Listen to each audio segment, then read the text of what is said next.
কিশোরগঞ্জের নিকলী উপজেলার দামপাড়া ইউনিয়ন বিএনপির দ্বিবার্ষিক সম্মেলন অনুষ্ঠিত হয়েছে।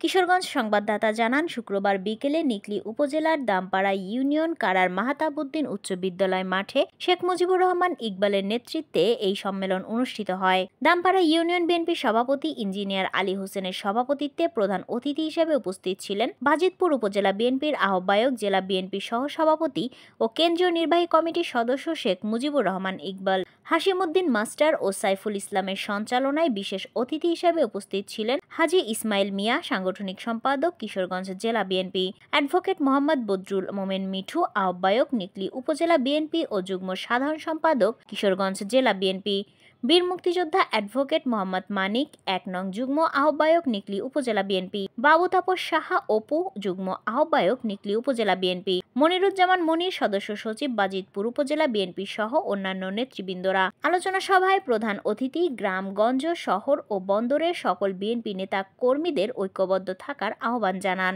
কিছু দুষ্কৃতকারীরা বিএনপির মান ক্ষুণ্ণ করার জন্য চেষ্টা চালিয়ে যাচ্ছে।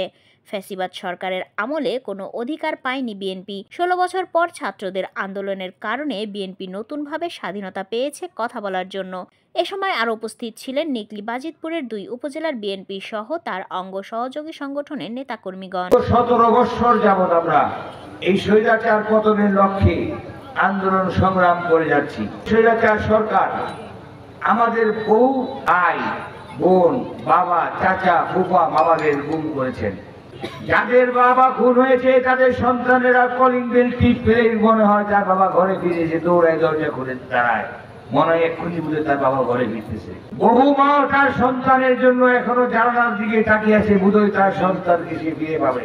কিন্তু এই স্বৈরাচার সরকার তাদের কোথায় গুম করেছে, কোথায় দাফন করেছে কেউ জানে না। এই স্বৈরাচার সরকারের নেত্রী শেখ হাসিনা এই দেশ থেকে পালিয়েছেন। ১৭ বছর আমাদের জুলুম করেছেন, আমাদের ভাষা হারিয়ে ফেলেছেন, কথা বলতে দেয় নাই, মিটিং করতে দেয় নাই। এই দামপাড়ায় আমি মিটিং করতে এসেছি, অনেকে সভাপতিত্ব করার সাহস পায় নাই, কারণ এতই অত্যাচারের মাত্রা বাড়িয়ে দিয়েছিল। কেউ সভাপতিত্ব করলে রাত্রেবেলা যদি ঘুম হয় সেই ভয়ে সে সভাপতিত্ব করে নাই। আজকে অনেক মানুষের আত্মত্যাগের বিনিময়ে, অনেক রক্তের বিনিময়ে এই ৫ তারিখে সকল দলের অংশগ্রহণের মাধ্যমে বৈষম্য ছাত্ররা একজোট হয়ে এই স্বৈরাচার সরকারকে দেশ থেকে বিতাড়িত করেছে, যার কারণে আমরা আজকে এই মুক্ত বাতাসে বসে আমাদের মনের ভাব প্রকাশ করতে পারছি।